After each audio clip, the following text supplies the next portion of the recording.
welcome to Moneycontrol.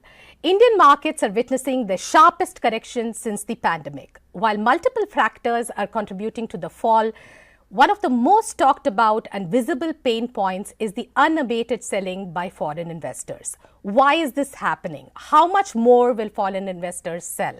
And how do institutions that have been long-term believers in India view this phase of the Indian markets? I'm Mahalakshmi, and this is part of our special interviews for the Moneycontrol Global Wealth Summit 2025.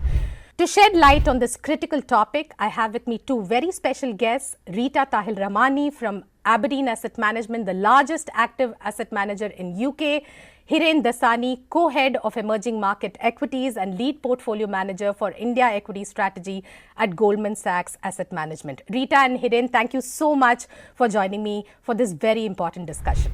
Rita, let me start with you first. I bumped into you on a flight from Chennai to Mumbai just a few weeks ago, and you were on an India visit along with, 10 or 11 of your board members. First of all, tell me, what did you all take away? What did your board members take away? What was the impression of India that they took away? The impression, they had been to India around before COVID. So the impression was good on a overall basis, because there was the amount of infrastructure, the level of spending, a few of the the quick commerce things which they experienced. So the experience was phenomenal. While yes, on meeting on companies basis, there were some near-term challenges in terms of growth and all, but I think structurally things look quite pretty okay for them on scheme of things. So they were quite impressed, to be honest.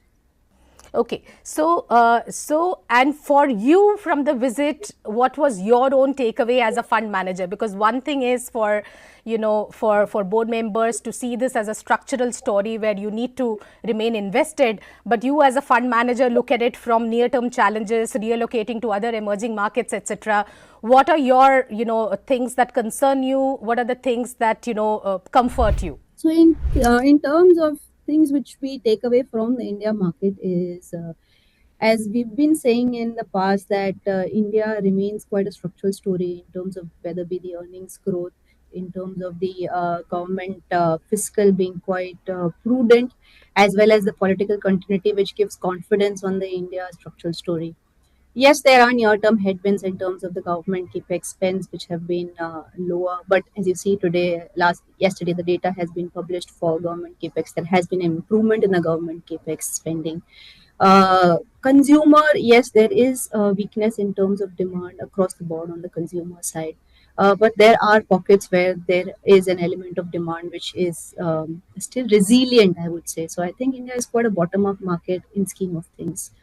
In terms of risk, which you asked for, in terms of the near-term risk, as I highlighted, is majorly in terms of the government capex. Apart from that, there is this global uncertainty in terms of the trade wars, in terms of the tariff hike. While India, to an extent, remains insulated of this tariff hikes, but I think there is surely a bearing on the overall economy in that sense, which we have seen in the last 4 or 5 months, that there has been a correction in the market, the FII flows have been negative. So to that extent, I would say these are the key near-term risk. In terms of the structural risk, I think while demographics remain one of the positives for the country, the unemployment or the employment of this new India, I would say the new demographic India, is critical in the more medium term. So that's going to be the key monitorable. Sure. Hiren, Rita also talked about this relentless selling in, from foreign investors, right? Now, since September alone, we've seen nearly $26 billion of outflows, and this is unprecedented, and it doesn't look like it's stopping. What is your own take on, of course, we know some of the large macro variables which are at play now, but in your perception, what is leading to this level of accelerated selling that we've seen over the past 6 months? And what do you see as near-term possibilities?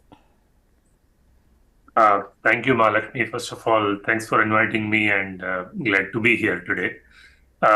See, I think I always say this, that flow is an outcome, flow is not the cause. And one has to think about the causality and one should not confuse it the other way around, right? And flows will follow the fundamentals. It's not the other way around. So think of like why there are outflows, because foreign investors who have the opportunities to allocate capital across the globe, unlike a domestic resident Indian investor who is kind of homebound because of the capital controls, um, people would try to evaluate the fundamentals and the valuation not only in the absolute terms but also in the relative terms. And I think if you look at India, obviously there was a very strong performance in both absolute and relative terms in 23 and 24 till about September of 24. But the valuation argument was a little bit difficult to justify that there is still valuation comfort after that such a strong run up, and it coincided with the fact that you had a economic soft patch in growth, slowing down, corporate earnings kind of slowing down in the September quarter. And also, it coincided with the fact that China, the other large market in Asia, which was not in favor for a long period of time, the policymakers finally started to get its act together. And yeah, if you're a relative investor, obviously the China was always cheap, but it felt that the policy making is now moving in the right direction. So combination of, I would say, slower growth in India, relatively rich valuation, and the other markets looking more attractive, that is what started the corrective phase. And remember, we also had one of the highest paper supply in the second half of last year, right? So whether it is IPOs, whether it is sell downs by the controlling shareholders, promoters, whatever you want to call it, that was also one of the highest. So the fundamentals long term continue to remain robust, but these were the reasons why you saw the drawdown. And markets do not move at the fair value. I mean, they always overshoot on both sides, right? So you can argue that if the valuations of some of the small and mid caps got stretched on the higher side, when the correction happens, the undershoot also happens in terms of the valuation. So that's how I think we should think about it. We think that we are in a phase where it is more of a cyclical slowdown about the economy. We don't think there is any structural problem from a medium to long term perspective. And I would just highlight 2 points there. One is the balance sheet of the country, and the other is the balance sheet of the corporate sector. We think both are in a very healthy situation, whether you look at country's balance sheet as measured by fiscal or current account deficit or inflation, the other macro variable. And I mean, all are trending in the right direction. Corporate balance sheets are also pretty healthy. So when you have both corporate and country balance sheets is in good stead, it cannot be a big major problem. It will be more of a valuation correction, which we have seen happening over the last few months. Right. Hiren, you brought in a very interesting point, and this data definitely bears this out, that all the money, it seems, that is coming into Indian equities is coming through the primary market, and all the money that is going out of the secondary market. How do you explain this, Rita? And in your own funds, are you favoring primary markets over secondary markets, and why? In terms of, yes, Hiren, is a very important point that last year we saw almost 90 odd IPOs in last 1 year. So the primary has been pretty strong for the India market. In terms of our preferences, we are a little low on primary market. We continue to be invested. We've just invested in one name in the last 1 year in the IPO names. Why do I say so is, one, because the newer companies come with more expensive valuation. So we are very prudent in terms of, one, quality, second, balance sheet, three, cash flow, and fourth, valuation. So from valuation per se or cash flow per se, if we are not comfortable, we don't invest in these entities. So I think we are more heavy on the secondary than on the primary market. But Yeah, from one our important side, point. Hiren, what is your own? Yeah. yeah. Go So ahead. from our side, Lakshmi, we are. We have a somewhat different investing style and fairly active in the primary markets in our India equity strategy, especially. Um, the way we think about primary market is that we would evaluate companies in the same way as we would evaluate in the secondary market. And if you have done good research over the years, if you have the team which can able to evaluate these businesses, then usually data availability is less of an issue with the more improved disclosure norms by SEBI and all that.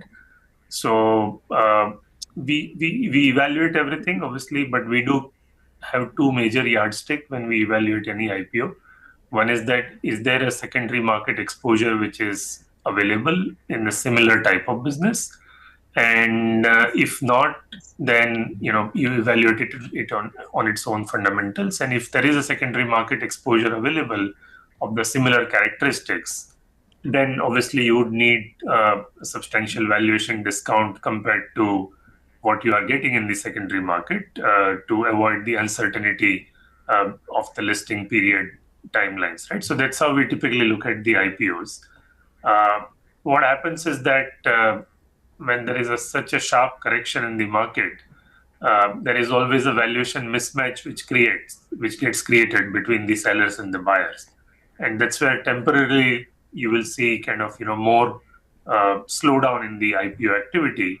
But once market stabilizes at a particular level, then you tend to see resumption of the IPO activity, because then there is more value discovery which can happen through the IPO process. Sure. So fair enough, you're saying that you're looking at IPOs exactly the way you evaluate secondary market companies, and obviously if there are unique companies which are coming to markets from the primary side, then you will obviously look at them. The question is, primary markets generally, most investors prefer that the investment bankers put some money on the table, so it's a little more enticing than looking at secondary markets, which tend to be fairly priced. Of course, they are mispriced, and that's how all active managers make money. But generally, the assumption is that is fair price. This is meant to be at a discount. And from the domestic mutual fund side, I always hear that, they are constantly under pressure to deploy large amounts of capital. And primary markets, obviously, you get big blocks, and therefore you sort of favor primary markets. Is that a big consideration, that today secondary markets, unique small growth opportunities, it's hard to find a chunk of the paper, and therefore primary markets offer you that instant opportunity to pick up those chunks? See, I think partly what you're saying is true, but one should also believe that markets are not that inefficient. And what I mean by that is that if it's a good deal, if it's priced at a attractive level, then even though we might be tier one allocation, but the deal is going to be very hotly subscribed by other institutional shareholders only, right? So in most of the primary deals today, if it's a good deal, well priced, where there is some money left on the table, then you are not likely to get the desired allocations, considering the fund size of many of the domestic funds as well as the global funds are. So the position sizes become irrelevant if you are just looking at it as a trying to capture that inefficiency of the pricing on the listing gain.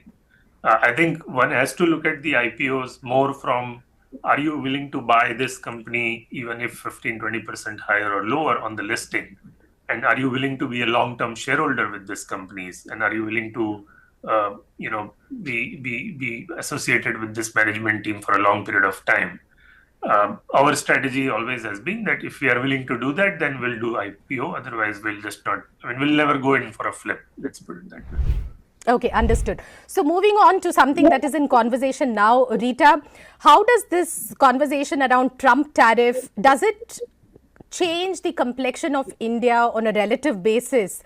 Does anything change fundamentally in your view? And of course, in terms of flows, what does it mean for India?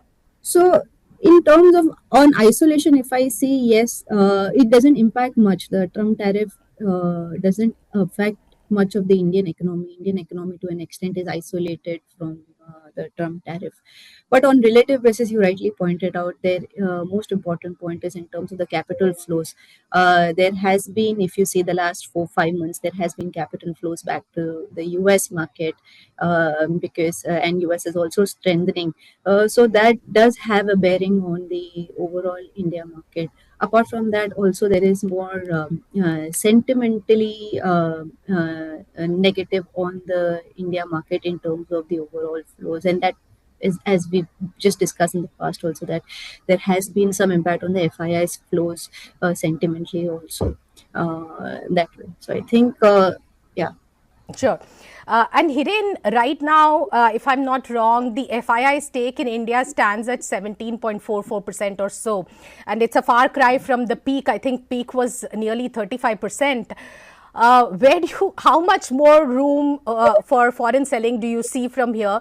Because some of the sell side people have put out numbers like, in Brazil, they still seem to, foreign investor stake is about 58%. So people say that when foreign investors realign, there is a lot more scope for them to pull out of other emerging markets than India. But then that was said even 3 months ago, and we still continue to see very accelerated selling. Where do you stand?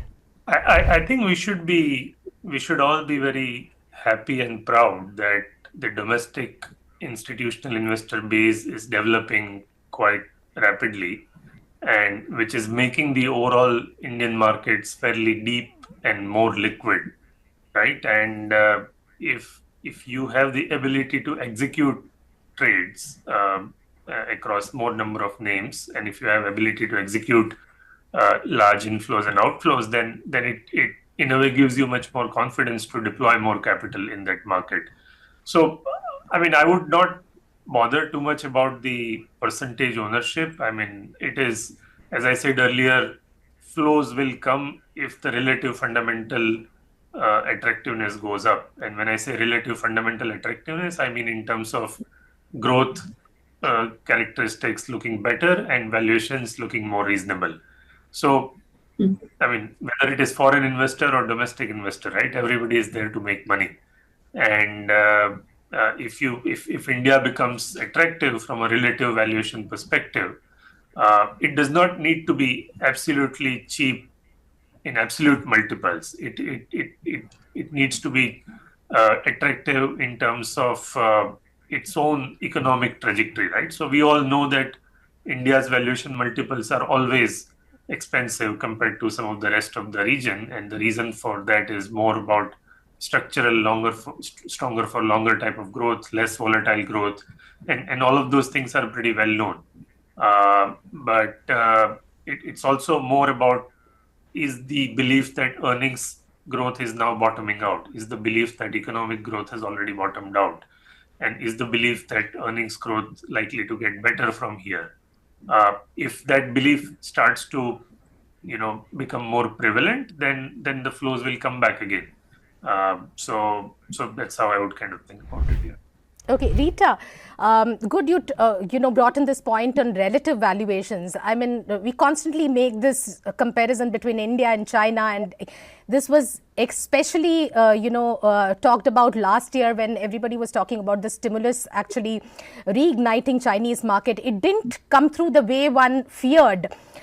This year, do you think there should be a significant shift in favor of China, and will that what does it mean for India? I'll reserve my comments to India because I'm more of an India specialist. But in terms of the relative valuations, if you see, there has been, as Hiren pointed out, there has been a correction in the India market. So if you see India valuations now at almost 19 times 1 year forward, broadly 18.5, 19 times 1 year forward, is what it was, say, on a 10-year average. And secondly, if you see in terms of the relative valuation also, so relative to EM market or even India valuation relative to the China market, India has always traded premium, but the premiums again are now at 10-year average. So I think valuations correction is one of the avenues for fundamentally being positive on India. Secondly, if you see in terms of more matrix, if you compare like to like, India While CY25 have, like FY25 would be a slower growth because of the near-term weaknesses, but FY26 still is a resilient growth of almost 10 to 12%. Even if you see in terms of China, in terms of growth is almost 10%. So I think also in terms of other matrices like your ROE, India stands at almost 14%, China stands at almost 11%. So I think both the countries in terms of the matrix, financial matrix or macro matrix, are quite similar. In terms of the stimulus, yes, there has been stimulus there. So there is a increasing thought that uh, the quantum of stimulus is more important than just stimulus at this point of time, in our view, as the fund. So our allocation, if you see from Aberdeen per se, we are currently at overweight India, marginally to overweight India, depends upon different funds, and China we are equal weight, and we are very constructively evaluating China also. Okay, which means you are overweight on India, you're equal weight on China. So the only way it goes is, if the outlook becomes better for China, then you become overweight China. So incrementally, will that be good for India? Because if you're already overweight here, equal weight in China, so incrementally, the chances of you becoming overweight in China is higher. Is that what you're saying? No, so we are very constructively evaluating it, as what I said. In terms of India, we continue to remain positive. Okay. While there are near-term headwinds, so there could be some, allocations across each of these geographies. But as I told you earlier, also I'm purely an India analyst. So from India per se, overall, we are seeing Sure. things more positively and constructively in scheme of things, and valuations being corrected. I think that as Hiren also highlighted, that in terms of small cap and mid cap, the valuation correction could be still there because they still trade at a premium compared to the historical averages. So there could be opportunities available at particular time, whether now in terms of bottom up approach, in terms of the large cap, and over a period of time, if there is further correction in the market, also on the small and the mid cap. Sure. Hiren, where do you stand on this India-China debate? What does 2025 have to offer for India? Also, I mean, an interesting point this year so far, it's unfortunate, but India has been the top loser outside of, I think, Taiwan and Indonesia. After 4 years of, fabulous performance, this year has been quite a letdown. So what does it mean for the rest of the year? Yeah, I mean, I don't know whether it was Warren Buffett or some other famous investor who said, right, that it's only in the equity market where prices become lower or valuations become cheaper, people start to worry more about it. Ideally, you should be kind of, happy that I'm able to buy something even cheaper. So I think if you're a long-term investor, I think this is a great opportunity. This valuation correction has provided great opportunity to build medium to long-term portfolios in India because, as I said, the structural growth story is still very much intact. There is no issues with the medium-term growth, inflation dynamic.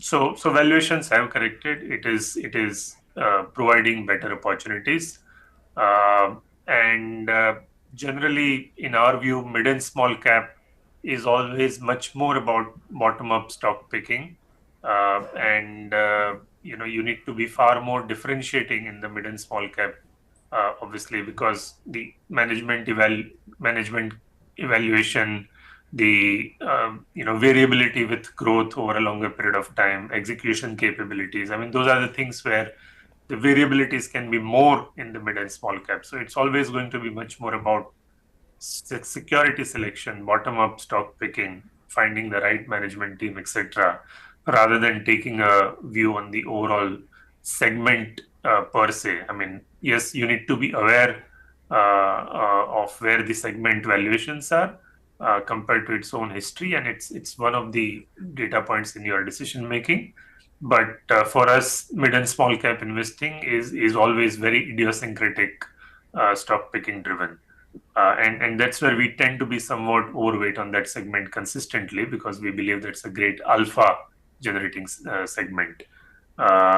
So yeah, I mean, I think from a bottom up perspective, there are always opportunities in mid small cap, and overall valuations are becoming much more reasonable now. So it is kind of providing a good entry point for more medium-term investors. Nobody knows what the markets will do in the next 3 to 6 months. It's almost as good as a coin flip. But if you want to invest over a 3 to 5 year horizon, then I think these are great entry points which the markets are providing now. Okay, taking off from there, Rita, do you think we are bottoming out in India? I would say it's a Are the gradual process. markets bottoming out? I would say it's more of a gradual process. I think while in terms of valuation, it looks we are at average, but it's also a factor of multiple global factors apart from the domestic factors. And things need to improve Would in you terms of hazard a liquidity. guess in terms of how much more pain we could see? How much, a level of correction that will not surprise you. Let me rephrase it. A level of correction from here on that will not surprise you. 5%, 10%, another 20%. I wouldn't want to number it in that sense, to be honest. And I think more from No, you are not. You are being a not committing long-term to a investor number. in terms What of, will not sorry, surprise?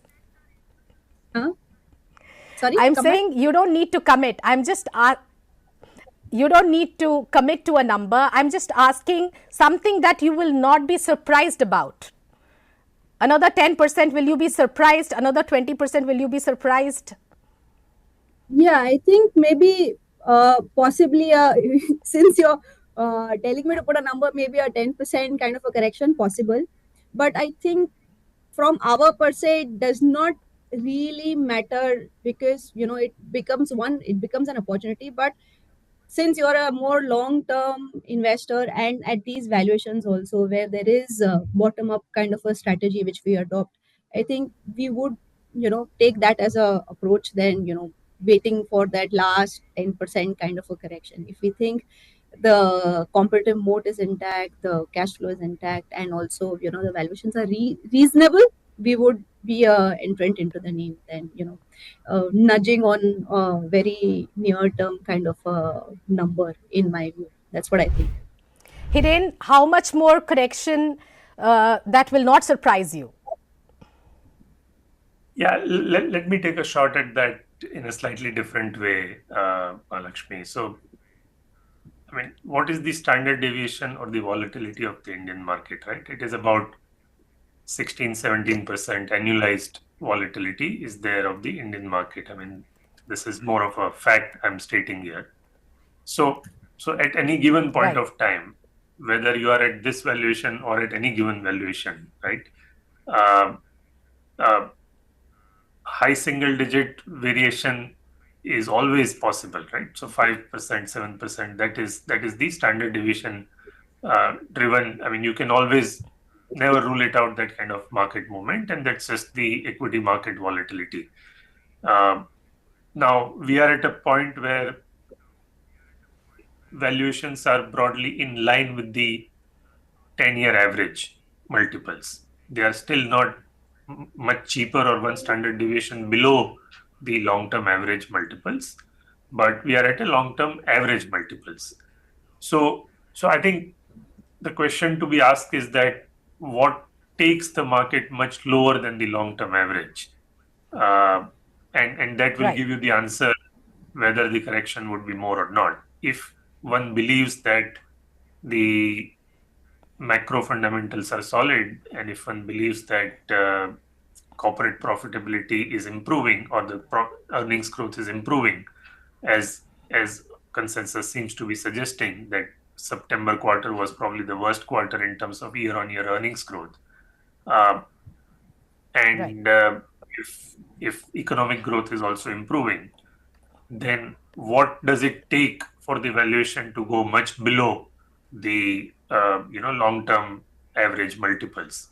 And if that is the case, then the correction would be fairly limited from here on, because you are already trading at a closer to the average multiple. But having said that, as I said, the annualized volatility itself is 17-18%. So you can never rule out some correction at any given point of time. Sure. Hiren, one last question.